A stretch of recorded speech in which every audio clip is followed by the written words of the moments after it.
હવે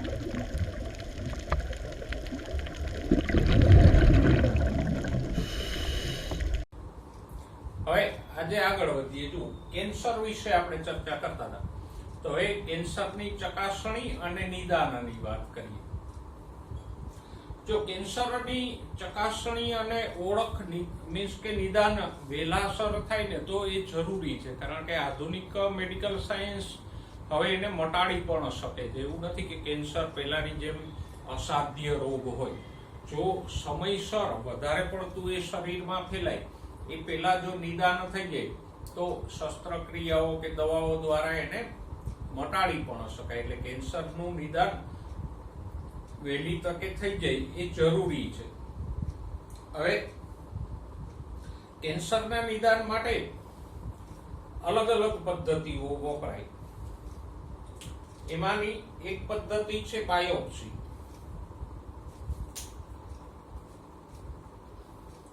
કેન્સરના નિદાન માટેની એક પદ્ધતિ કઈ છે? બાયોપ્સી.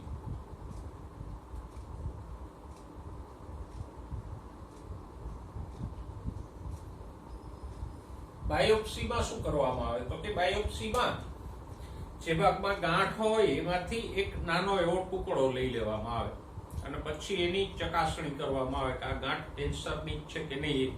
તો આમ એક ગાંઠનો નાનકડો ટુકડો લઈને એની ચકાસણી કરીએ, એને શું કહેવાય? બાયોપ્સી.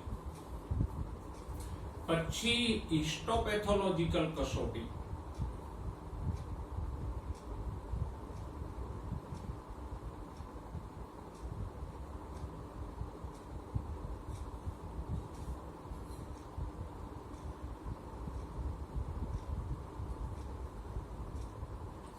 કોઈ પણ રોગ માટે શરીરની પેશીનો અભ્યાસ કરવામાં આવે એને કહેવાય હિસ્ટોપેથોલોજીકલ કસોટી. સામાન્ય એ બાયોપ્સી સાથે જ હોય કે બાયોપ્સીથી એક ટુકડો લઈ લીધો, પછી એને લેબોરેટરીમાં મોકલવામાં આવે અને ત્યાં જે પેથોલોજીસ્ટ હોય એ આ ટુકડાની સ્લાઇડ બનાવી અને એના કોષોની ચકાસણી કરે કે આ કેન્સરના કોષો છે કે નહીં. તો કેન્સરના નિદાન માટે આ એક પ્રચલિત પદ્ધતિ છે, બાયોપ્સી અને હિસ્ટોપેથોલોજીકલ કસોટી, કે જેના દ્વારા ગાંઠનો ટુકડો લઈ અને એનું નિદાન કરવામાં આવે. પછી બીજી પણ પદ્ધતિઓ છે, જેમ કે એક્સરે,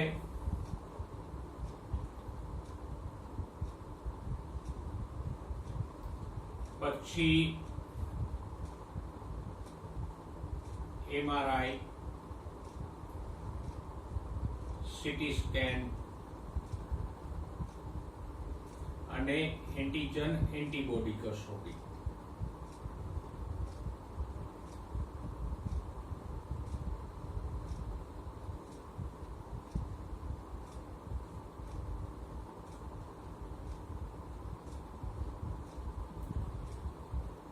અને બ્લડ ટેસ્ટ.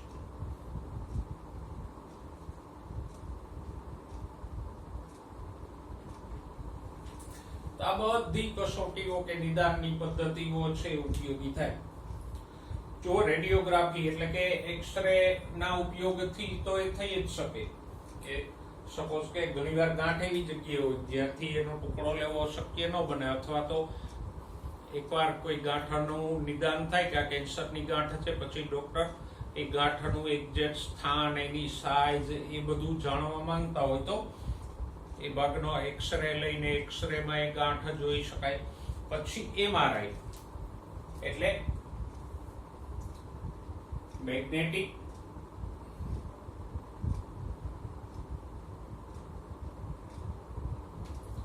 રેઝોનન્સ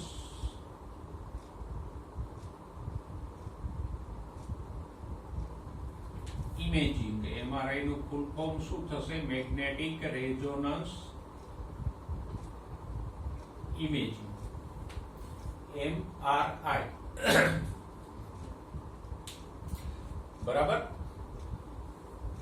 તો એમાં વ્યક્તિને એક મોટો નળાકાર હોય એની અંદર દર્દીને દાખલ કરવામાં આવે અને એની અંદર તીવ્ર ચુંબકીય ક્ષેત્ર પેદા કરવામાં આવે. એટલે જે શરીરમાં ખાસ કરીને હાઇડ્રોજન આયનો હોય એ એક લઘુ ચુંબક તરીકે વર્તે અને કંપે. આ ચુંબકીય ક્ષેત્રને કારણે કંપે અલગ અલગ પેશીઓમાંથી આવતા એ કંપનો જુદા જુદા હોય અને એને આધારે કોમ્પ્યુટર શરીરના અંદરના ભાગોની એક ઇમેજ બનાવી દે. તો જે ભાગમાં કેન્સરની ગાંઠો હોય એ ભાગમાંથી આવતા આ જે કંપનો છે એ અલગ હોય એટલે કોમ્પ્યુટર એટલો ગાંઠનો ભાગ અલગ બતાવી દે, એનું ત્રિપરિમાણીય ચિત્ર બનાવી દે, એની એક્ઝેક્ટ સાઇઝ વગેરેની પણ માહિતી આપી દે. જોકે એવું નથી કે એમઆરઆઈ ફક્ત કેન્સરની ગાંઠના નિદાન માટે થાય, બીજા ઘણા માટે પણ થાય. પછી સીટી સ્કેન, તો એની અંદર પણ એક્સરે નો ઉપયોગ થાય.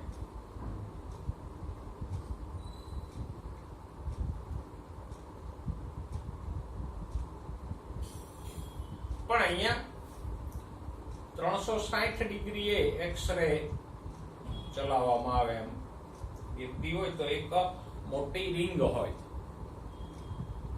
બરાબર, એની અંદર દર્દીને દાખલ કરવામાં આવે અને એમાં ફરતી બાજુએથી એક્સરે આવતા હોય અને એ જે માહિતી હોય એ કોમ્પ્યુટરમાં જાય એટલે કોમ્પ્યુટર એના આધારે એક ત્રિપરિમાણીય ચિત્ર બનાવી દે કે કયા ભાગમાં શું છે, કોઈ ગાંઠ હોય, પછી ફેફસામાં ચેપ લાગ્યો હોય, તો એ બધી બાબતોનું નિદાન કરી દે. પછી એન્ટીજન એન્ટીબોડી કસોટી. શરીરમાં કોઈ રોગકારક આવે તો એના વિરુદ્ધ જે એન્ટીબોડી ઉત્પન્ન થાય એ એન્ટીબોડીની હાજરી પારખીને રોગકારકની જાણકારી મેળવાય, એને કહેવાય એન્ટીજન એન્ટીબોડી કસોટી. ખાસ કરીને પેલા વાયરલ કેન્સર હોય, જેમ કે ઓન્કોજેનિક વાયરસથી કેન્સર થયું હોય તો એ વાયરસના ચેપને કારણે એના વિરુદ્ધ આપણા શરીરમાં એન્ટીબોડીઝ ઉત્પન્ન થયા હોય તો એન્ટીબોડીની હાજરી પારખીને પણ થઈ શકે. એન્ટીજનને તમારી બુકમાં કીધું છે પ્રતિજન અને એન્ટીબોડી એટલે પ્રતિદ્રવ્ય, એવા શબ્દો વાપર્યા છે. પછી બ્લડ ટેસ્ટ. બ્લડ ટેસ્ટ ક્યારે કરાય? તો કે લ્યુકેમિયા એટલે કે લોહીનું કેન્સર હોય તો.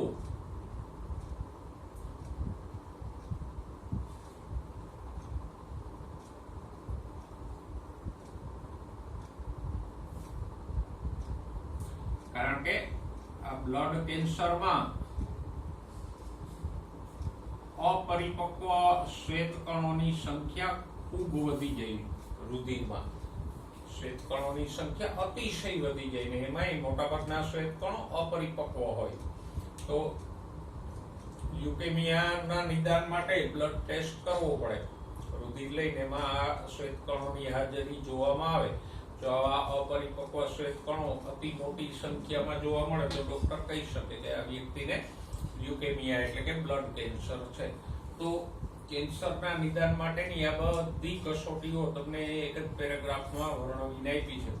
એટલે આને તમે જરા નોંધી લેજો કે કઈ કઈ કસોટીઓ કેન્સરના નિદાન માટે વપરાય છે.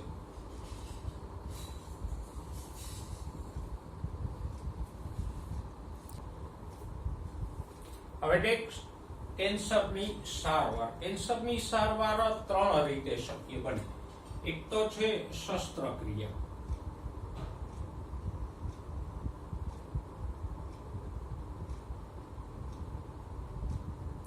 પછી બીજું છે વિકિરણ સારવાર.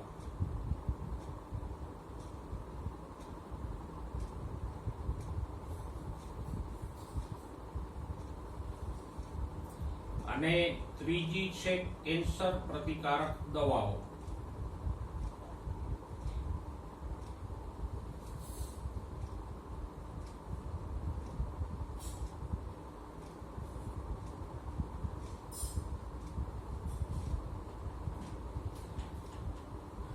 આ 3 રીતે કેન્સરની સારવાર થાય અને મોટાભાગના કિસ્સામાં ડોક્ટર ત્રણેય સારવાર સાથે જ આપતા હોય. જો શસ્ત્રક્રિયા એટલે તો સામાન્ય ઓપરેશન કે સર્જરી. હા, શસ્ત્રક્રિયા એટલે બીજું કઈ નહીં, સર્જરી કે ઓપરેશન. કોઈ ભાગમાં ગાંઠ હોય તો શક્ય હોય ત્યાં સુધી ડોક્ટર એ ગાંઠવાળા ભાગને કાપી નાખે, કાઢી નાખે, જેથી કરીને એક કોષો નાબૂદ થઈ જાય. બરાબર. પણ હવે ગાંઠને કાપ્યા પછી બધા કોષો નાબૂદ થાય એવું જરૂરી નથી. ઘણા બધા કોષો રહી પણ જાય અથવા ઘણીવાર એવી જગ્યાએ ગાંઠ હોય કે જેને કાપી ન શકાય. દાખલા તરીકે કોઈ વ્યક્તિના ફેફસામાં ગાંઠ છે તો એને કાપીને કાઢી ન શકાય શસ્ત્રક્રિયાથી, તો એવી વખતે વિકિરણ સારવાર આપવામાં આવે. વિકિરણ સારવારમાં શું કરાય તો કે ટૂંકી તરંગ લંબાઈના કિરણો હોય જેમ કે ગામા કિરણો, એને કેન્સરગ્રસ્ત ભાગ ઉપર ફોકસ કરવામાં આવે અને ટૂંકી તરંગ લંબાઈને કારણે એ કોષો મરી જાય. તો આવા ટૂંકી તરંગ લંબાઈના વિકિરણોને ગાંઠ ઉપર કેન્દ્રિત કરી અને ગાંઠના કોષોને મારી નાખવામાં આવે. પણ આમાં એક ખાસ ધ્યાને રાખવું પડે કે આજુબાજુની જે તંદુરસ્ત પેશી છે એને નુકસાન ન થવું જોઈએ, નહીતર એ વિકિરણનું ધ્યાન ન રાખવામાં આવે તો ગાંઠની આજુબાજુ જે તંદુરસ્ત પેશી હોય એના કોષોને પણ એ મારી નાખે. બરાબર. અને આપણે ઘણીવાર નથી સાંભળતા કોઈ વ્યક્તિને કેન્સર થયું હોય તો લોકો કહે ને કે એને શેક આપ્યા, તો એ શેક આપવા એવો શબ્દ વપરાય, એ શું છે? વિકિરણ સારવાર છે. બરાબર. અને ત્રીજી સારવાર છે કેન્સર પ્રતિકારક રસાયણો. હવે શસ્ત્રક્રિયા હોય કે વિકિરણ સારવાર હોય એનાથી 100% કેન્સર કોષો મરી જ જાય એવું નથી. મે બી ગાંઠમાંથી આજુબાજુના થોડાક કોષો બચી પણ જાય, અથવા તો એવું બને કે ગાંઠમાંથી થોડાક કોષો શરીરના બીજા ભાગમાં ફેલાણા હોય તો એ પણ બચી જાય. તો એને કારણે આ બેની સાથે સાથે ડોક્ટર કેન્સર પ્રતિરોધક રસાયણો કે દવાઓ પણ આપે. ભલે આ દવાઓ છે એની આડઅસરો ઘણી હોય. શું હોય તો કે વાળ ઉતરી જવા,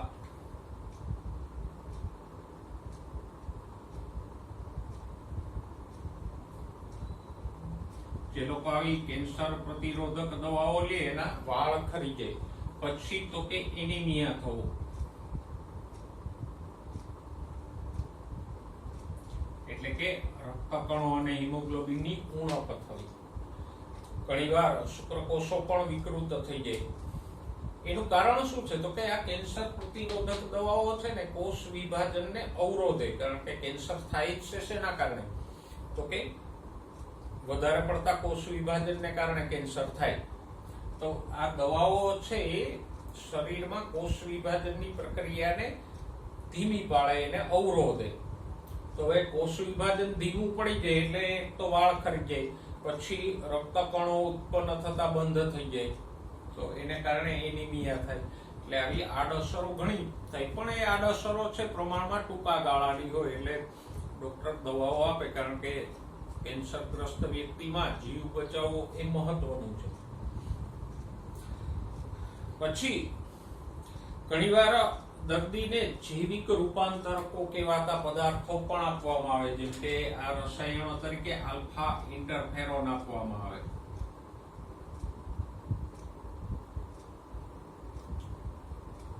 આ ઇન્ટરફેરોન છે એ વાયરસ પ્રતિરોધક છે, એટલે જેને વાયરલ કેન્સર હોય એને આ આલ્ફા ઇન્ટરફેરોન જેવા રસાયણો પણ આપવામાં આવે કે જેને કારણે વાયરસનો ચેપ બીજા કોષોને ના લાગે.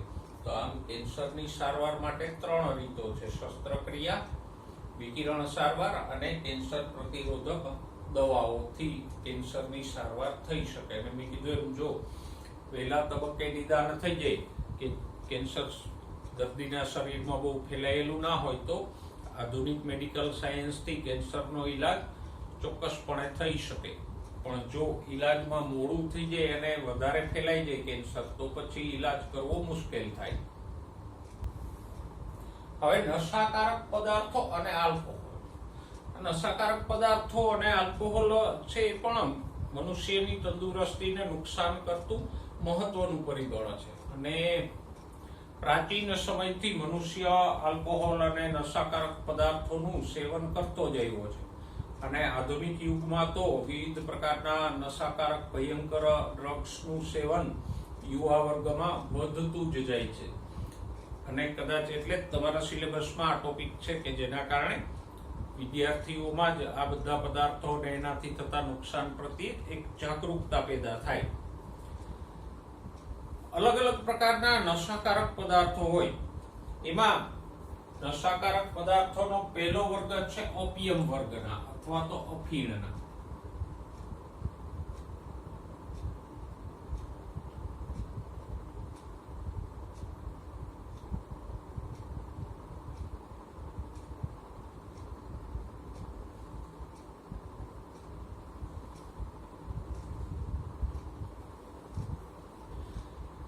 ઓપિયમ એટલે અફીણ. અફીણ સામાન્ય રીતે શેમાંથી મેળવાય? તો કે એક વનસ્પતિ છે પાપાવર સોમનીફેરમ.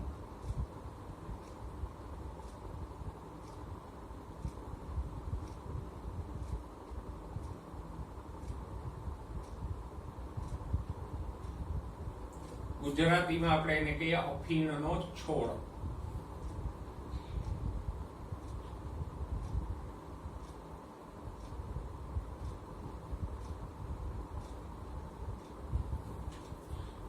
અફીણના છોડનું વૈજ્ઞાનિક નામ શું છે? પાપાવર સોમનીફેરમ. એમાં આટલા મોટા ફળ આવે અને એ ફળ કાચું હોય ત્યારે એની ઉપર ચીરાઓ મૂકી દે એટલે એમાંથી ચીડ બહાર આવે. તો અફીણના ફળનું જે ક્ષીર છે એ જ સૂકવી અને અફીણ તરીકે ઉપયોગમાં લેવાય. તો ઓપિયમ વર્ગમાં પહેલું હોય તો એ છે અફીણ.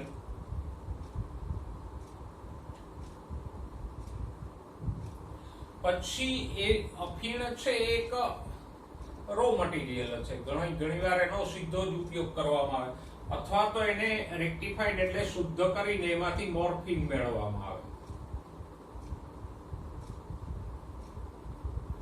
અને એનું એસિટાઇલેશન કરી અને ડાઈ એસિટાઇલ મોર્ફિન પણ મેળવાય.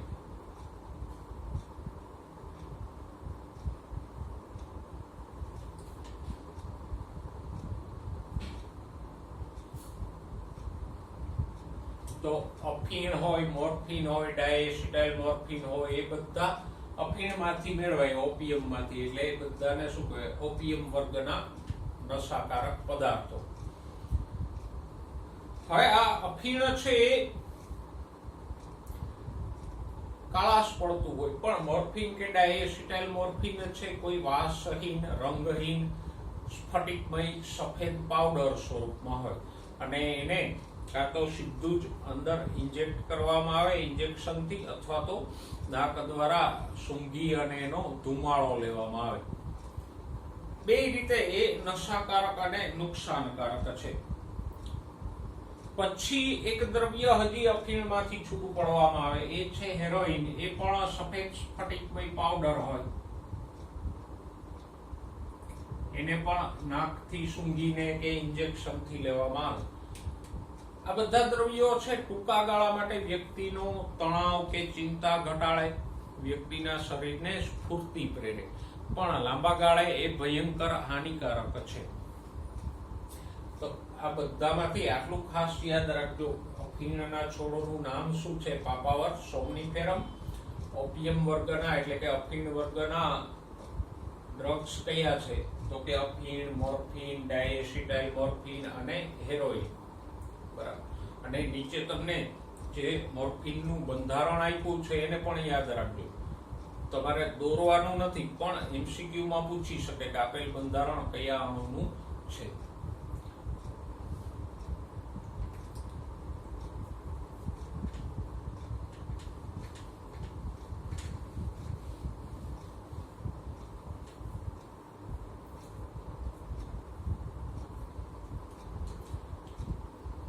પછી બીજા પ્રકારના નશાકારક દ્રવ્યો જોઈએ. એ છે કેનાબિનોઇડ્સ વર્ગના.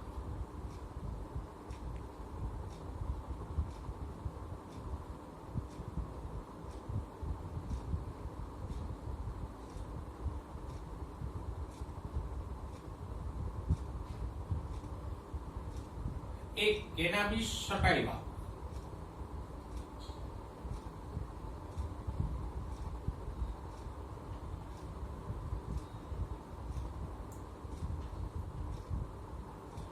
એટલે કે ભાંગના છોડમાંથી મેળવાય.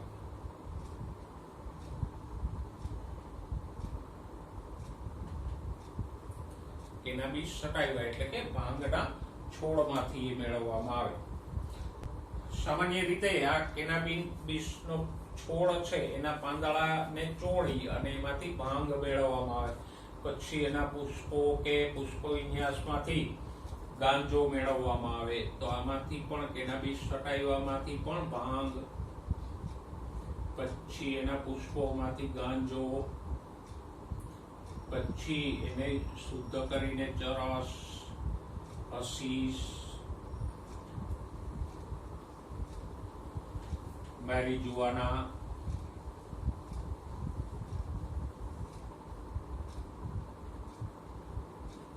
આ બધા દ્રવ્યો મેળવવામાં આવે અને આ બધા દ્રવ્યોને કેનાબિનોઇડ વર્ગના કહેવાય, કારણ કે કેનાબિસના છોડમાંથી કે ભાંગના છોડમાંથી મેળવવામાં આવે. આ પણ અંતઃશ્વસન એટલે આમ સૂંઘીને કે મુખ દ્વારા ગળીને અથવા તો ઇન્જેક્શન થી લેવામાં આવે. અહીંયા પણ તમને જો પુસ્તકમાં કેનાબિનોઇડ્સનું રાસાયણિક બંધારણ આપ્યું છે દોરીને, એને યાદ રાખજો. મેં કીધું એમ દોરવાનું તમારે થતું નથી. અને આ કેનાબિનોઇડ્સ વર્ગના ઔષધો છે હૃદય પરિવહન તંત્રને અસર પહોંચાડે, એટલે વ્યક્તિનું રુધિર દબાણ વધે, એના શરીરને સ્ફૂર્તિ અનુભવાય અને ચેતાતંત્રને ઉત્તેજિત કરે, એટલે કોઈ તાણ કે ટેન્શન હોય તો એમાંથી વ્યક્તિ મુક્ત થઈ જાય. ઓકે, એના પછીનું ઔષધ છે કોકેન.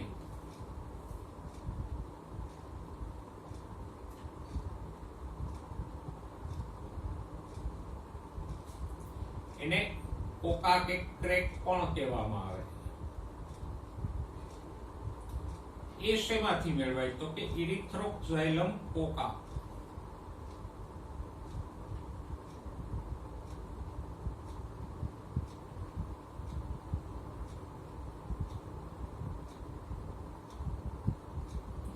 નામના છોડમાંથી મેળવાય. અને આ ઇરિથ્રોક્ઝાઇલમ છે એ મોટે ભાગે દક્ષિણ અમેરિકામાં ઉગતો છોડ છે. તો એમાંથી આ કોકા કે કોકેન મેળવવામાં આવે. અને કોકેન છે એ ડોપામાઇન નામના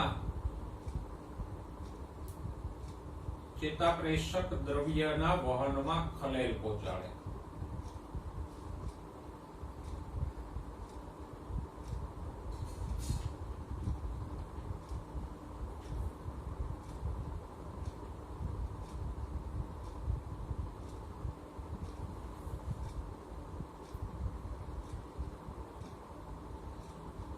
અને ડોપામાઇન ના વહનમાં ખલેલ પહોંચે એટલે ઉર્મિવેગોનું વહન છે ધીમું પડી જાય, વ્યક્તિને શાંતિ અનુભવાય અને મગજ છે ચેતાતંત્ર એ શિથિલ થઈ જાય, એટલે જે કોઈ તાણ કે હોય એ બધું ભૂલી જાય. બહુ વધારે થાય તો વ્યક્તિ ઊંઘી પણ જાય.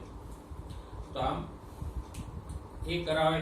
પછી એ મધ્યસ્થ ચેતાતંત્રને ઉત્તેજે અને ભ્રામકતા પેદા કરે, એટલે કે ભ્રમ પેદા કરે, કે વ્યક્તિને અલગ અલગ પ્રકારના ભ્રમ થાય, અલગ અલગ પ્રકારની પેલી થાય કે જાણે ઘણાને હવામાં ઉડતા હોય એવો ભ્રમ થાય.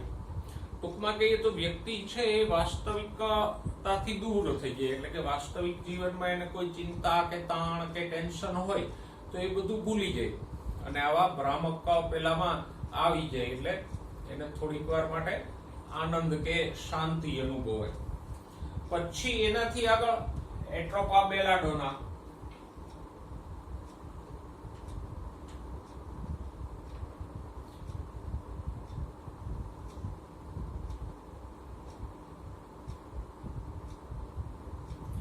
એના છોડનો પણ નશાકારક ઉપયોગ થાય. પછી ધતુરા કે ધતુરો છે તો એના બીજનો પણ નશાકારક તરીકે ઉપયોગ થાય. તો આ બધા પદાર્થો છે નશાકારક છે. ઘણીવાર વ્યક્તિ નશો કરવા માટે એનો ઉપયોગ કરતી હોય, ઘણીવાર રમતવીરો દ્વારા પરફોર્મન્સ વધારવા માટે પણ આમાંના કોઈનો ઉપયોગ થતો હોય, બરાબર. અને મોસ્ટલી આ દ્રવ્યો પ્રતિબંધિત છે, એટલે વ્યક્તિ એને મેળવવા માટે વધારે પૈસા ખર્ચે અને ગેરકાનૂની રીતે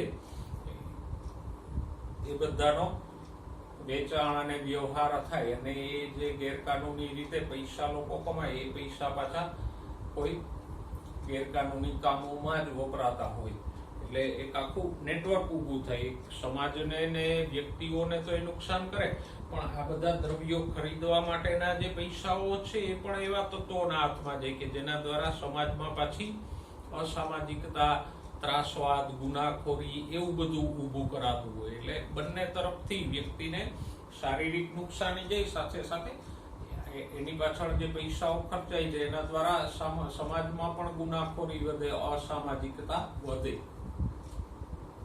ઓકે, પછી બીજા પણ ઘણા બધા દ્રવ્યો છે, જેમ કે બાર્બિટ્યુરેટ, એમ્ફેટામાઇન, એન્ઝોડાઇએઝેપામાઇન.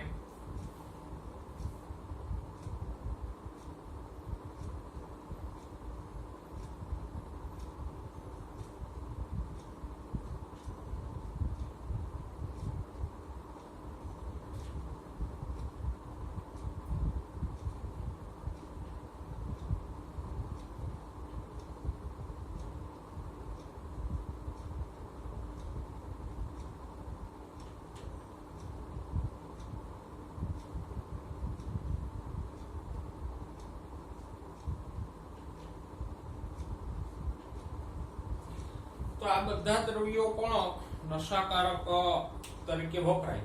આ એવું નથી કે આ બધા દ્રવ્યોના નુકસાનકારક અસરો જ છે. દાખલા તરીકે મોર્ફિન છે, આગળ આપણે લીધું હતું, તો એ પીડાનાશક છે. લડાઈના મેદાનમાં કે પર્વતારોહીઓ હોય તો એ પોતાની સાથે મોર્ફિનના ઇન્જેક્શનો રાખે, જેથી કરીને કોઈ ઈજા થાય ગંભીર, તો એવી વ્યક્તિને આ મોર્ફિનનું ઇન્જેક્શન આપી દેવામાં આવે, જેથી કરીને એને દુખાવો ઓછો થાય ને એને હોસ્પિટલ સુધી પહોંચાડી શકાય. પછી ઘણા બધા એવા દ્રવ્યો જે અસાધ્ય હોય ને દર્દીને એમાં ભયંકર દુખાવો રહેતો હોય, એનો કોઈ બીજો ઈલાજ ન હોય, તો એ વખતે પણ ડોક્ટર મોર્ફિનના ઇન્જેક્શનો આપે કે જેના કારણે એનું દર્દ છે દબાયેલું રહે. પણ એ એક સારવારના હેતુથી અપાય અને ચોક્કસ માત્રામાં નિષ્ણાત ડોક્ટર દ્વારા અપાય. જ્યારે આ બધા દ્રવ્યો જે છે એનું નશાકારક તરીકે સેવન કરવામાં આવે તો એની માત્રા પણ ફિક્સ ના હોય, કેટલા પ્રમાણમાં વ્યક્તિ લેશે એ ફિક્સ ના હોય, કેટલી વાર લેશે એ પણ ફિક્સ ના હોય, અને એ કોઈ સારવારના હેતુ માટે નથી લેવાતા. એટલે એક વ્યસન તરીકે એને લે રોજે રોજ ઘણી માત્રામાં, તો એ શરીરને નુકસાન જ કરે, એનાથી ફાયદો ન થાય. ફાયદાકારક જે કામો છે એ ડોક્ટરની દેખરેખ નીચે અને આવશ્યક સંજોગોમાં જ એ અપાવવું જોઈએ. પણ આમ જુઓ તો પ્રાચીન સમયથી અલગ અલગ સંસ્કૃતિઓમાં આ બધા દ્રવ્યોનો ઉપયોગ થતો જ આવ્યો છે. જેમ કે ભાંગ વગેરેનો ઉપયોગ આપણી સંસ્કૃતિમાં પણ થાય છે. ઘણા બધામાં તહેવારોમાં કે રીતિ રિવાજોમાં આ બધાનું સેવન કરવાનું ચલણ છે. જેમ કે રાજા રજવાડાઓ હતા તો એ પોતાને ત્યાં આવનારા મહેમાનોને પણ પેલો કહુંબો એટલે કે અફીણ આપતા.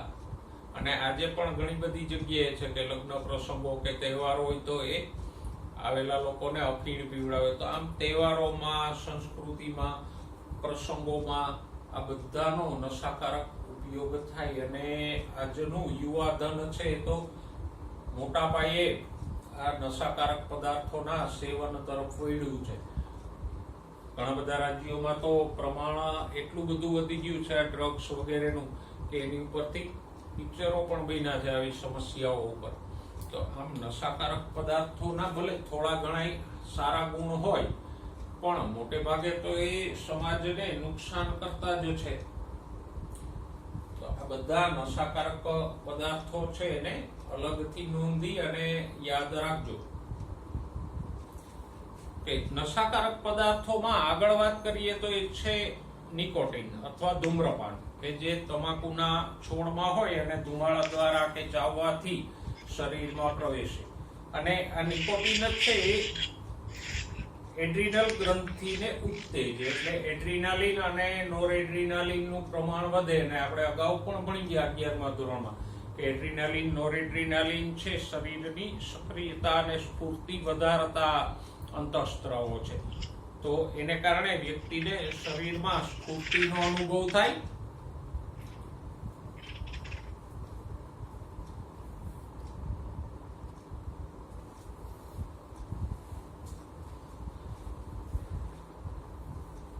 પછી તો કે નિકોટિનના કારણે રુધિરનું દબાણ વધે, હૃદયના ધબકારાઓ વધે. પણ અંડરલાઈન કરજો તમારા પુસ્તકમાં કે ધૂમ્રપાન ફેફસા, મૂત્રાશય, ગળાનું કેન્સર, બ્રોન્કાઇટિસ અને એમ્ફીસેમા જેવા શ્વાસના રોગો અને કોરોનરી સંબંધી હૃદરોગ એટલે કે જે હૃદય ધમનીઓ સંબંધિત રોગો હોય છે, એથેરોસ્ક્લેરોસિસ વગેરે પ્રેરે. સાથે સાથે જઠરના ચાંદાઓ વગેરેને પણ પ્રેરે, મોઢાનું કેન્સર, ગળાનું કેન્સર એને પ્રેરે. એ ઉપરાંત ધૂમ્રપાનથી રુધિરમાં કાર્બન મોનોક્સાઇડનું પ્રમાણ વધે, જેનાથી રુધિરની ઓક્સિજન ગ્રહણ કરવાની અને ઓક્સિજન વહન કરવાની ક્ષમતામાં પણ ઘટાડો થાય. તો આમ આપણે લગભગ બધા જ નશાકારક પદાર્થોની વાત કરી. હવે થોડાક વર્ણનાત્મક મુદ્દાઓ તમને આપ્યા છે. તો જો કિશોરાવસ્થા અને નશાકારક પદાર્થો કે આલ્કોહોલની કુટેવ, મોટે ભાગે કિશોરાવસ્થા કે તરુણાવસ્થામાં જ વ્યક્તિ આવી બધી લતનો શિકાર બનતો હોય. હવે તરુણાવસ્થા એટલે શું? તો કે 12 વર્ષથી લઈ અને 18 વર્ષ વચ્ચેનો ગાળો, એને કહેશું તરુણાવસ્થા અથવા કિશોરાવસ્થા, ટીનેજ. આ ઉંમર એવી છે જ્યાં વ્યક્તિ પોતે પોતાની રીતે સ્વતંત્ર વિચારસરણી વિકસાવતો હોય, પોતાના વિચારોથી કામ કરતો થતો હોય. સાથે સાથે આ ઉંમર દરમિયાન શારીરિક વિકાસ પણ થાય, એટલે વ્યક્તિ શારીરિક અને માનસિક રીતે પણ ફેરફારો અનુભવે. જે જાતીય અંતઃસ્ત્રાવો છે એનું પ્રમાણ વધતું જાય. તો આ ઉંમરે તરુણાવસ્થા કે કિશોરાવસ્થા છે એ વ્યક્તિનો શારીરિક, માનસિક અને મનોવૈજ્ઞાનિક એટલે સાયકોલોજીકલ ફેરફારોનો તબક્કો છે. અને એક ટૂંકમાં કહીએ તો આ ઉંમર એવી છે 12 થી 18 કે 20 વર્ષની, કે જે આ વ્યક્તિ છે પોતે પોતાના વિચારોથી ચાલવા માંગતો હોય. નાનું બાળક હોય તો એ માતા પિતા કે શિક્ષકો કે એમ કરે, એને પોતાના કોઈ અભિપ્રાયો કે વિચારો કે એવું બહુ ઓછું હોય. અને પુખ્ત વ્યક્તિ હોય તો એટલો અનુભવી હોય કે જે પોતાના વિચારો દ્વારા એ કામ કરી શકે. પણ આ ગાળો એવો છે જેમાં વ્યક્તિ પોતાના વિચારોથી જીવવા માંગતો હોય, પણ સામે પક્ષે એ જીવનથી એટલો બધો અનુભવી ના હોય કે સાચા નિર્ણયો લઈ શકે. એટલે ખાલી નશાકારક પદાર્થો સંબંધે જ નહીં, પણ ઘણી બધી બાબતોમાં વ્યક્તિ છે આ સમયગાળા દરમિયાન ગેરમાર્ગે દોરાઈ શકે એવી સંભાવનાઓ વધારે રહી. જો નશાકારક પદાર્થોના ઉપયોગનું એક કારણ શું છે? તો કે તરુણાવસ્થા દરમિયાન જિજ્ઞાસા એટલે કે જાણવાની લાલચ, કે આ ભાઈ ડ્રગ્સ લઈએ તો કેવું લાગે, શું થાય, કેવું હોય, એવી જાણવાની વૃત્તિ. પછી સાહસ અને ઉત્તેજના, એક જાતનું આવું કોઈ કામ કરે તો વ્યક્તિને અંદરથી એક કંઈક કામ મોટું સાહસ કર્યું એવું ફીલ થાય. બરાબર? તો એ વસ્તુ આ જિજ્ઞાસા અને સાહસ કંઈક કરવાની ફિલિંગ છે એ આ તરુણાવસ્થા દરમિયાન વ્યક્તિને નશાકારક પદાર્થો તરફ ધકેલે.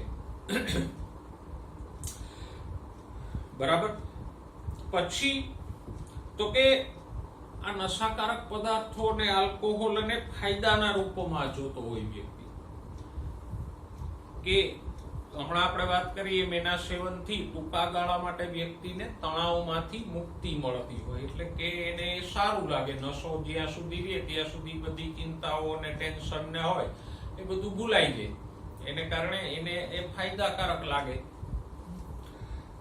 પછી તો કે ઘણી વખત મિત્રો ના આગ્રહથી કે દેખાદેખીથી પણ વ્યક્તિ આ નશાકારક પદાર્થો કે આલ્કોહોલ તરફ વળતો હોય. બરાબર? પછી તો કે ધીર ગંભીરતા તો ન કહેવાય, પણ કુલ દેખાવું કે પ્રગતિશીલ દેખાવું. જો ઘણી બધી વસ્તુઓ એવી હોય કે જેના કારણે માણસ એવું માની બેસતો હોય કે આવું કરીએ તો આપણે આમ શું કે સુધરેલા હોય એવું દેખાય. દાખલા તરીકે રોટલો ખાવો એ દેશીપણાની નિશાની છે, પણ પીઝા ખાઈએ તો આપણે આમ સ્ટેટસ કે સુધરેલા હોય એવી ફિલિંગ આવે ને. બરાબર? છાશ પીએ તો દેશી કહેવાય, પણ કોકા-કોલા પીએ તો આપણે સુધરેલા કહેવાય. એ જે માનસિકતા છે એ આમાં પણ છે. પિક્ચરોમાં કે બીજે ત્રીજે જુઓ, ઘણીવાર કોઈ મોટા માણસો હોય એમ પૈસાદાર, તો એના હાથમાં સિગરેટો હોય કે દારૂના ગ્લાસ હોય, એવું ચલચિત્રોમાં, ટીવીમાં બધે બતાવતા હોય. એટલે વ્યક્તિના મગજમાં છાપ એવી પડે કે આવું બધું કરવાથી આપણે આમ કુલ દેખાય, કે પ્રોગ્રેસિવ, પ્રગતિશીલ હોઈએ, સુધરેલા હોઈએ એવું દેખાય. એને કારણે વ્યક્તિ એ તરફ પ્રેરાય.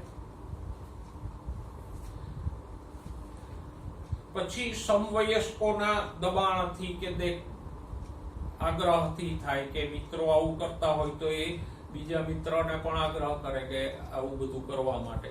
તો આમ જિજ્ઞાસા, કુતૂહલ, ઉત્તેજના, પછી આવું આજુબાજુમાંથી દેખાદેખી, પછી કંઈક સારું દેખાય એવી ગેરમાન્યતા, મિત્રોના દબાણથી, એ બધા કારણોસર વ્યક્તિ આ નશાકારક પદાર્થોને, આલ્કોહોલના સેવન તરફ વળતો હોય. નેક્સ્ટ પોઈન્ટ જુઓ, બંધાણી અને પરાધીનતા. કેફી પદાર્થો લેવામાં આવે તો એ દરેક કેફી પદાર્થનો એક સમયગાળો હોય, એટલા ગાળામાં એની અસર ઓસરી જાય, અને આવી અસર ઓસરી જાય એટલે વ્યક્તિ પાછો એ પદાર્થ લેવા તરફ પ્રેરાય. તો આમ વારંવાર વ્યક્તિ છે એ પદાર્થને લેતો થઈ જાય કે એકવાર નશો ઉતરી જાય એટલે પાછું એને જે ચિંતા ને ટેન્શન ને તકલીફો હોય એનો અનુભવ શરૂ થાય, એનાથી છૂટવા માટે પાછો નશો કરે. તો આમ વારંવાર વ્યક્તિ નશો કરતો થઈ જાય એટલે બંધાણી થઈ ગયો કહેવાય. તો આમ વ્યક્તિ છે આલ્કોહોલ કે ડ્રગ્સની બંધાણી થઈ જાય. અને એનું કારણ શું છે તો કે ઉલ્લાસની અનુભૂતિ થાય. નશો કરે ત્યારે ખુશ રહેવાની એક લાગણી જન્મે. ભલે એ લાગણી સાચી ન હોય, ભ્રામક હોય, પણ છતાંય વ્યક્તિને એટલો ટાઈમ પૂરતી ખુશી અનુભવાય એટલે એ વારંવાર આ પદાર્થોનો સેવન કરતો થઈ જાય અને બંધાણી થાય. હવે જેમ જેમ એ પદાર્થોનો ઉપયોગ કરતો જાય એમ જે સંવેદના ગ્રાહકો હોય એની સહનશીલતા ઊંચી થતી જાય. મતલબ કે કોઈ વ્યક્તિ સપોઝ કે કોઈ નશાકારક પદાર્થ લે છે તો શરૂઆતમાં એ ઓછી માત્રા લેશે તો એના જે શરીરમાં સંવેદના ગ્રાહકો હોય એ ઉત્તેજિત થશે, પણ પછી એટલી માત્રાથી એને એ સંવેદના ગ્રાહકો ઉત્તેજિત નહીં થાય એટલે એ વધારે માત્રા લેશે. એમ જેમ જેમ જેમ જેમ સમય જતો જાય એમ પદાર્થની માત્રા પણ વધતી જાય. સમથિંગ પેલા જેવું છે કે વ્યક્તિ કોઈ એક મરચાનો ટુકડો ખાય તો એને તીખાશની સંવેદના અનુભવાય, પણ રોજે રોજે એટલું મરચું ખાતો રહે, એટલી તીખાશ લેતો રહે તો થોડાક દિવસ પછી એને એના જે સંવેદના ગ્રાહકો છે એ ઉત્તેજિત નહીં થાય ને એને તીખાશનો અનુભવ નહીં થાય એટલે વધારે મરચું ખાશે.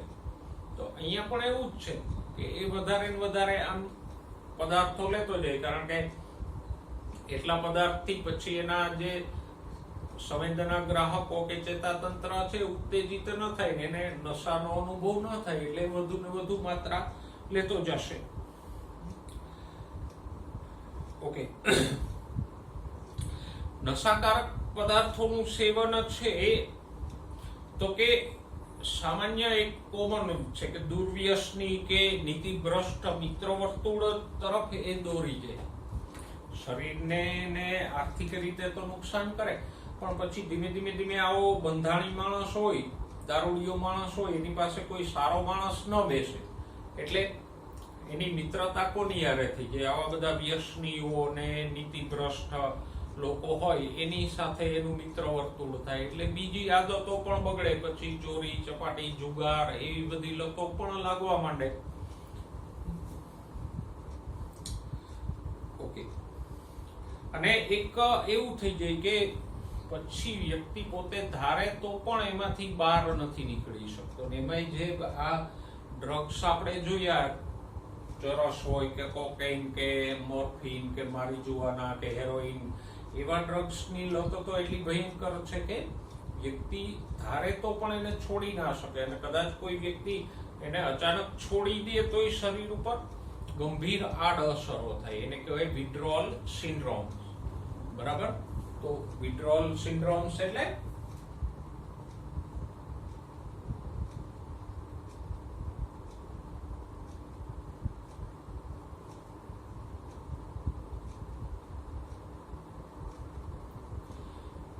નશાકારક પદાર્થોને અચાનક છોડી દેવાથી જે નુકસાનકારક અસરો થાય એને શું કહેવાય? Withdrawal syndrome. સામાન્ય હોય આલ્કોહોલ કે ધૂમ્રપાનનું વ્યસન હોય તો વિડ્રોલ સિન્ડ્રોમમાં માણસને સુસ્તી લાગે, માથું દુખે, થોડું ચીડિયાપણું થાય, એવી સામાન્ય તકલીફો થાય. પણ જે ડ્રગ્સ છે, હેરોઇન, મારિજુઆના, મોર્ફિન, ચરસ, એ બધાના વિડ્રોલ સિન્ડ્રોમ છે એ તો થોડાક ઘાતક પણ હોય કે વ્યક્તિને એનાથી મોટું નુકસાન પણ થાય. એટલે તો આવા બધા બંધારણને છોડવા માટે રિહેબિલિટેશનનો પ્રોગ્રામ હોય.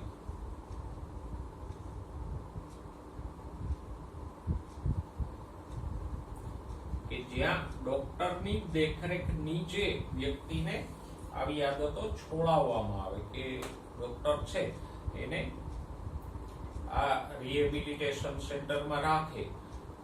જે કઈ ડ્રગ્સ લેતો હોય એની માત્રા એ ધીમે ધીમે થોડા દિવસે ઘટાડતા જાય અને એમ ધીમે ધીમે કરીને છોડાવે. સાથે સાથે એને માનસિક રીતે પણ સમજાવવામાં આવે, હિંમત આપવામાં આવે અને એવી રીતે એને છોડાવવા પડે. નહીતર આ વિડ્રોલ સિન્ડ્રોમ્સ થી બંધાણી વ્યક્તિને નુકસાન પણ થાય. નેક્સ્ટ જુઓ, નશાકારક પદાર્થો કે આલ્કોહોલના ઉપયોગની અસરો તમામ રીતે થાય. નશાકારક પદાર્થોની અસરો વ્યક્તિને શારીરિક, માનસિક, આર્થિક અને સામાજિક એમ તમામ બાબતોમાં થશે. પહેલા શારીરિક અસરોની વાત કરો તો વ્યક્તિને જુઓ, શ્વસન તંત્રની નિષ્ફળતા એટલે કે શ્વાસોશ્વાસની તકલીફો થાય. પછી હૃદયની નિષ્ફળતા, હાર્ટ એટેક જેવા પ્રશ્નો ઊભા થાય. પછી મગજમાં રક્તસ્રાવ થાય કે મગજની રુધિર વાહિનીઓ ફાટી જાય અને મૃત્યુ પણ થાય, કોમા તરફ ધકેલાઈ જાય. એવી બધી શારીરિક તકલીફો તો થાય. સાથે સાથે તો કે વ્યક્તિમાં વર્તણૂક સંબંધી તકલીફ હોય થાય કે વ્યક્તિ અવિચારી વર્તણૂક કરે, આક્રમક થઈ જાય, ગમે એની યાર ગમે ત્યાં નાની વાતોમાં ઝઘડા કરી લે. પછી વિધ્વંસ કે જંગલીપણું આવી જાય, હિંસા દેખાય. એટલે ટૂંકમાં કહીએ તો એનું વર્તન છે એકદમ ખરાબ થઈ જાય. એને કારણે સામાજિક નુકસાની પણ જાય ને પછી આવું વર્તન કરનારી વ્યક્તિ સાથે કોઈ સંબંધો રાખવા ઈચ્છે નહીં. આગળ જુઓ તો કે શૈક્ષણિક કાર્ય સિદ્ધિ એટલે કે શૈક્ષણિક સિદ્ધિઓ, અભ્યાસમાં નુકસાન થાય. શાળા કોલેજમાં ગેરહાજરી થાય વારંવારની. બરાબર? પછી વ્યક્તિગત સ્વચ્છતાનો અભાવ થઈ જાય. આવી વ્યક્તિને નાહવું, ધોવું, કપડા લતા એની કોઈ સાંભળ ના હોય. એને બસ એના બંધાણ અને નશાથી જ મતલબ હોય. પછી વિડ્રોલ એટલે કે વ્યક્તિ છે બીજા બધાથી સંબંધો કાપી નાખે. શું કે અળગાપણું આવી જાય, એકલતા આવી જાય, માનસિક તણાવ ઉત્પન્ન થાય, થાક લાગે. પછી આક્રમક અને બળવાખોર થઈ જાય. પરિવાર, મિત્રો એ બધા સાથે સંબંધો બગાડે. એને કોઈ શોખમાં રસ ન પડે, રમત ગમત કે બીજા કોઈ શોખમાં એને રસ ના પડે, એને ફક્ત નશામાં જ રસ પડે. પછી સુવા ખાવાની આદતોમાં ફેરફાર થાય, એ બધું અનિયમિત થઈ જાય. વજન અને ભૂખમાં વધઘટ થાય. પછી તો કે એનાથી આગળ એ પોતાના માટે જ નહીં પણ પરિવાર માટે અને મિત્ર વર્તુળ માટે પણ માનસિક કે આર્થિક સંકટો પેદા કરતા હોય. જેમ કે ઘરમાંથી ચોરી કરવી, નશા માટે પૈસા મેળવવા માટે ઘરમાંથી કે મિત્રોમાંથી ચોરી કરવી, ક્યાંયથી ઉધાર લેવા, આર્થિક રીતે બરબાદ થઈ જવું, એવા બધા સંકટો પણ એ પેદા કરે. અને પેજ નંબર 162 ઉપર જે આપ્યું છે એને નોટ કરજો. જે ખાસ કરીને સિરિંજથી કે ઇન્જેક્શનથી જે ડ્રગ્સ લેવામાં આવે તો એઇડ્સ અને હિપેટાઇટિસ બી જેવા વાયરસજન્ય રોગોના ચેપ લાગવાની શક્યતા રહે અને પછી આવા રોગો મટાડી પણ ના શકાય. ટેક્સ્ટ પેરેગ્રાફમાં જુઓ, યકૃતનો સિરોસિસ એટલે કે વધારે પડતા દારૂના વ્યસનથી થતો યકૃતનો રોગ, લીવર સોરાઇસિસ કે સિરોસિસ થવાની શક્યતાઓ વધી જાય. ગર્ભાવસ્થા દરમિયાન જો માતા દ્વારા આવા ડ્રગ્સનું સેવન કરવામાં આવે તો ગર્ભસ્થ શિશુમાં પણ ખામીઓ ઉત્પન્ન થાય. ઓકે,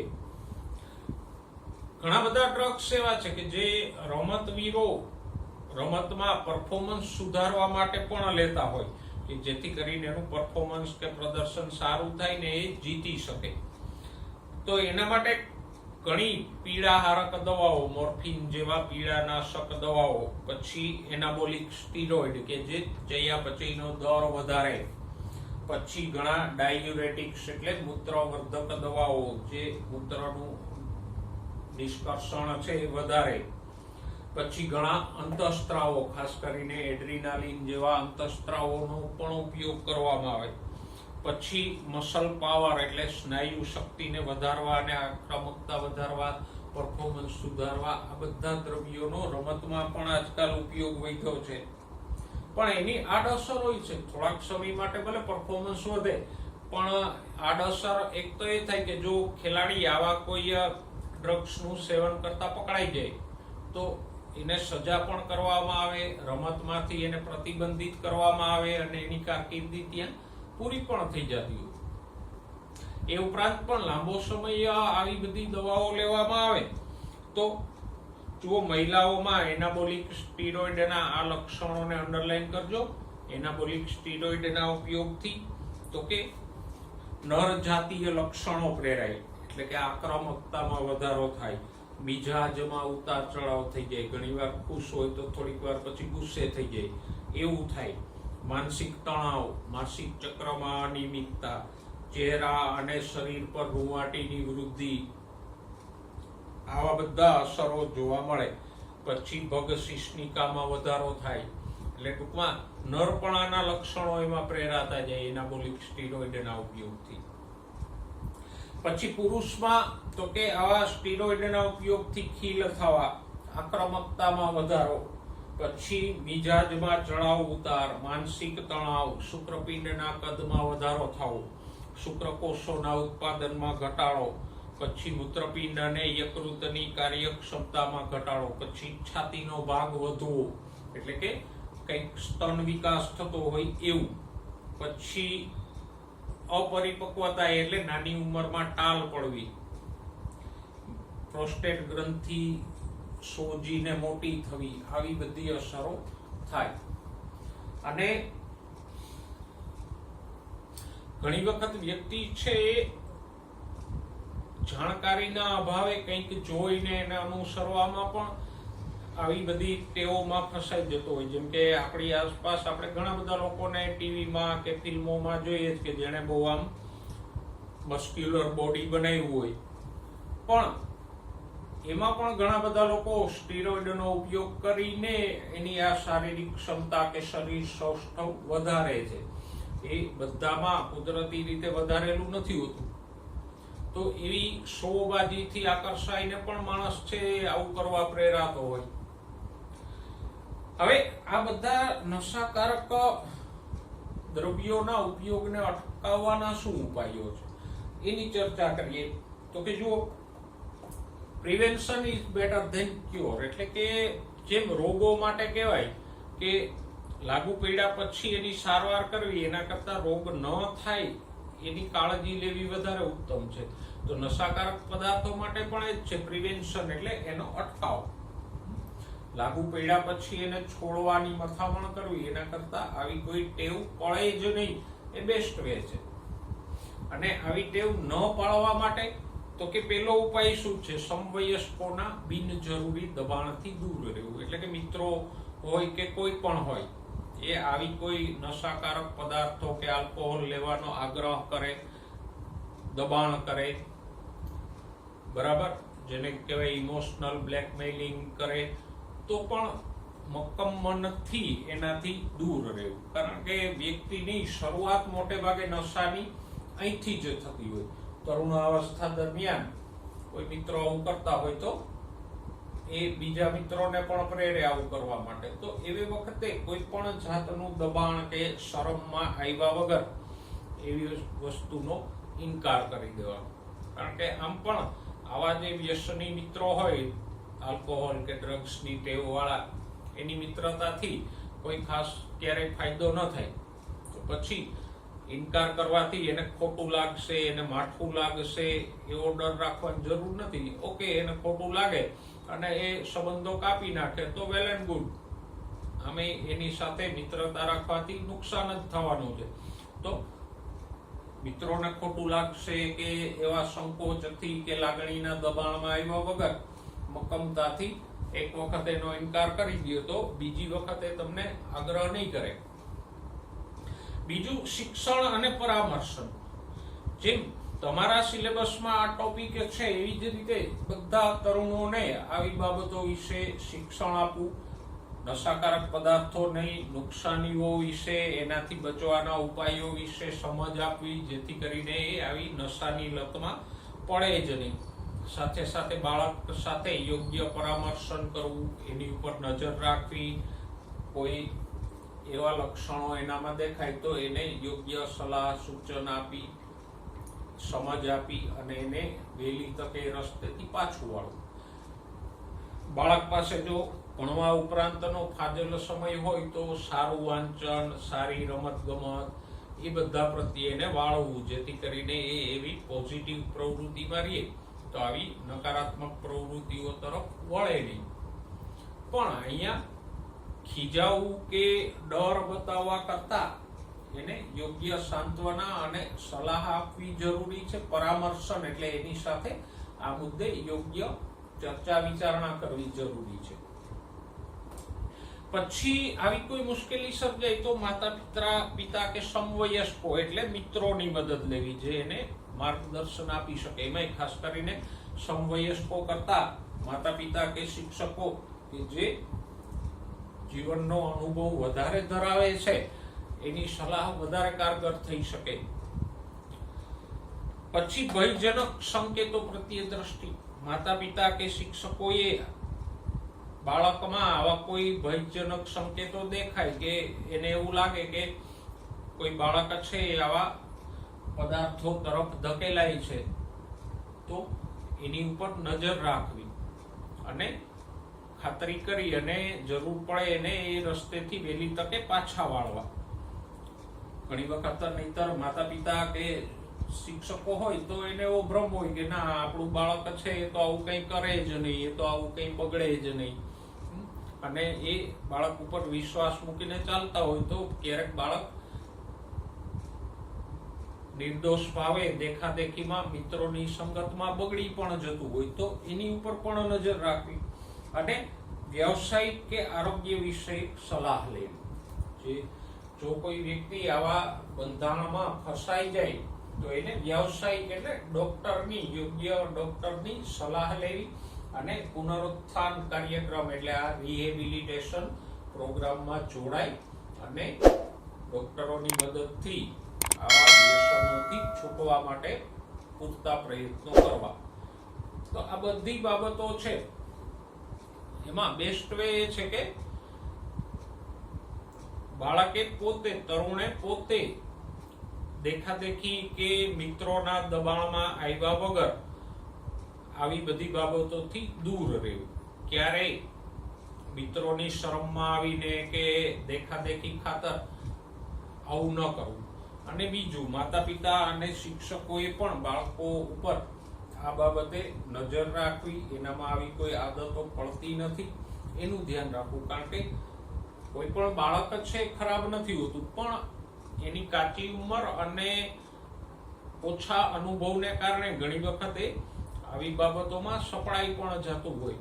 તો એને જ્યાં સુધી માર્ગદર્શન અને સુપરવિઝનની જરૂરિયાત છે ત્યાં સુધી માતા પિતા શિક્ષકોએ એને એ વસ્તુ આપવી અને એની સાથે પરામર્શ એટલે કે યોગ્ય ચર્ચા કરવી, સલાહો આપીને એને આવા માર્ગે જતા અટકાવવા.